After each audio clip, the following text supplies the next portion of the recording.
Shalom Bapak Ibu Saudara-saudara, kawan-kawan guru-guru sekolah minggu. Salam jumpa kembali Amanginang, masih di video sermon singkat Jamita Sekolah Minggu. Kiranya penjelasan yang singkat dan sederhana ini bisa membantu persiapan kita untuk menyampaikan firman Tuhan. Amanginang, pesan kami, jangan andalkan pikiran kita, tetapi tetaplah berserah kepada Tuhan, bercermin kepada firman Tuhan, supaya engkau dilayakkan untuk mengajarkan firman-Nya kepada anak-anak, Bapak Saudara-saudara, garis bawahi anak-anak generasi muda, gereja dan bangsa kita. Supaya mereka menjadi anak-anak yang takut akan Tuhan, cinta gereja, cinta sesama.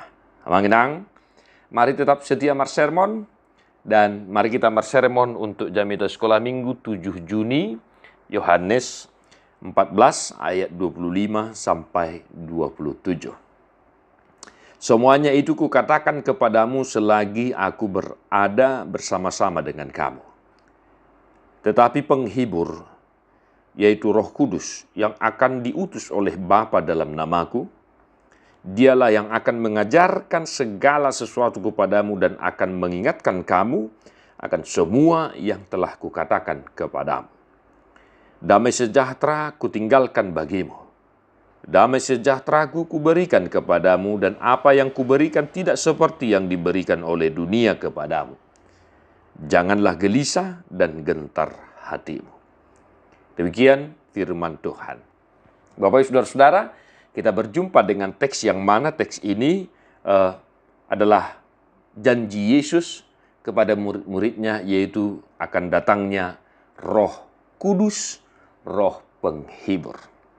Ya, mengenangnya. Nah, yang pertama mau kita jelaskan kepada anak sekolah minggu kita adalah siapa itu Roh Kudus. Roh Kudus adalah Roh Allah, Roh Yesus Kristus, dan yang juga disebut Roh Penghibur. Ya, mengenangnya Roh Penghibur. Itu yang pertama. Yang kedua, kenapa disebut dalam teks ini Roh Penghibur? Nah, ini yang mengenangnya. Nah, untuk Horong 3 boleh kita jelaskan ini yang mengenang. Kenapa disebut Roh Penghibur? Jawabannya ada di ayat 26. Karena roh itulah yang akan mengajarkan segala sesuatu kepadamu, dan yang akan mengingatkan kita akan firman ucapan yang telah difirmankan oleh Yesus. Nah, mengenang kenapa disebut Roh Penghibur? Karena Roh Kuduslah yang akan mengajarkan segala sesuatu kepadamu. Ya. Nah, yang ketiga, kenapa Yesus menjanjikan Roh Kudus, Roh Penghibur? Jawabannya, karena Yesus naik ke sorga dan duduk di sebelah kanan Allah Bapa. Di sana dia bertahta, tidak lagi bersama-sama dengan kita secara fisik, tetapi Roh Kuduslah yang menemani kita, menggantikan ya posisi Tuhan Yesus dalam menuntun, mengajari, membimbing kita selagi kita masih hidup di dunia ini. Nah, mengenai 3 poin pertama, Bapak Saudara-saudara, kita jelaskan ya. Untuk Horong 2 juga bisa ya, mengenangnya siapa itu Roh Kudus, kenapa disebut Roh Penghibur ya, dan kenapa Yesus menjanjikan Roh Kudus datang ke dunia ini. Nah, yang berikut Bapak Ibu Saudara-saudara ya, yang berikut ya. Kalau kita perhatikan Bapak Ibu Saudara-saudara dalam kehidupan beriman kita sepertinya menomorduakan peran Roh Kudus. Ya, peran Roh Kudus.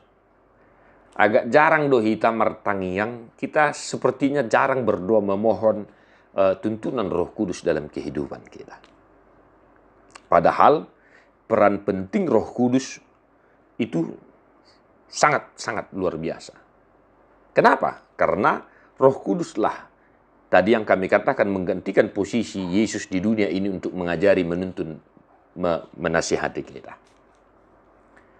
Nah, maka kita mau mengingatkan anak-anak sekolah minggu kita mau mengajarkan kepada anak sekolah minggu kita, supaya jangan lupa dalam doanya memohon tuntunan Roh Tuhan, Roh Kudus itu, untuk mengajari, untuk mengingatkan, dan untuk menolong dan menyertai anak-anak kita. Ya, menginangnya, sebagaimana dikatakan di ayat 26, mengajarkan segala sesuatu. Kita ingatkan anak sekolah minggu kita, baik di sekolah, supaya mereka memohon tuntunan Roh Tuhan untuk mengajari, menuntun mereka, mempelajari pelajaran, ya, menjawab soal-soal, ya, supaya mereka semakin mengerti pelajaran yang mereka terima dari guru-guru mereka. Nah, ini tadi yang kami katakan, kita sepertinya menomorduakan peran Roh Kudus dalam kehidupan beriman kita. Ya, mengenangnya, kita ingat Salomo. Raja Salomo, Bapak Saudara-saudara, dia hanya meminta, berikanlah hambamu roh hikmat dan kebijaksanaan yang mengerti akan hukum untuk mengadili umatmu yang bangsamu yang besar ini. Ya, mengenangnya.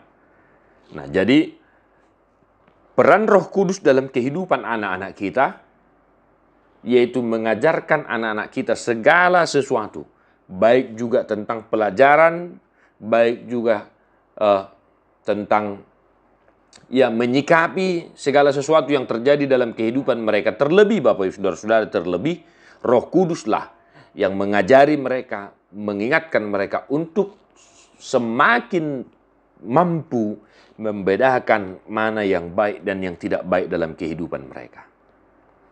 Ya, mengenangnya. Nah, yang terakhir ini, Bapak Saudara-saudara, membedakan mana yang baik dan yang tidak baik. Nah, mengenang, di zaman kita, zaman now ini, kita seakan-akan sudah menyamaratakan semua. Artinya tidak ada lagi pembatasan. Sepertinya tidak ada lagi batas-batas dalam kehidupan kita. Semua gas terus. Kita lupa bahwa ada hal-hal tertentu dalam kehidupan kita yang perlu tertib dan teratur.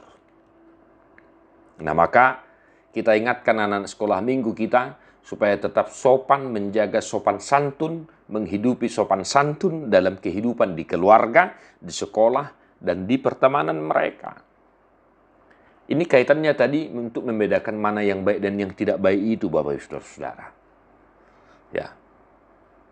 Roh Kuduslah yang memampukan anak-anak sekolah minggu kita untuk semakin mengerti manakah yang dikehendaki Tuhan dalam kehidupan mereka. Mengajari mereka supaya tetap sopan santun, mengingatkan anak-anak sekolah minggu kita supaya tetap melakukan hal-hal yang baik dalam kehidupannya dan menjauhkan mereka dari hal-hal yang tidak baik. Ya, mengenangnya. Nah, jikalau demikian dalam kehidupan kita, maka memang seperti yang di ayat 27, damai sejahtera ditinggalkan oleh Yesus bagi kita. Maka di kalimat terakhir dikatakan jangan gelisah dan gentar hatimu. Kalau memang kita menghidupi Roh Tuhan dalam hidup kita, yaitu semakin mampu membedakan mana yang layak dan yang tidak layak, tidak ada yang perlu kita takutkan, Bapak Saudara-saudara. Ya, lebih dalamnya lagi, mengajarkan segala sesuatu dan yang telah difirmankan oleh Tuhan. Lebih dalamnya lagi kepada kita orang dewasa. Kalau kita menghidupi peran Roh Kudus dalam kehidupan kita, kita tidak akan terlalu khawatir akan kehidupan ini. Namun, mengenang, kita mengajarkannya kepada anak-anak. Maka mari, Bapak Ibu Saudara, ajarkanlah. Supaya anak-anak sekolah minggu kita itu senantiasa memohon tuntunan Roh Kudus dalam kehidupan beriman mereka. Demikian juga kita yang mengenai guru-guru sekolah minggu, Roh Kudus kiranya menuntun, mengajari Anda, kita, untuk semakin menghidupi firman Tuhan dan memberikan kita sukacita, semangat untuk melayani anak-anak Tuhan.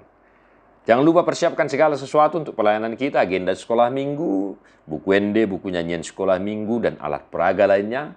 Salam Sunedesis, God bless you, non-stop.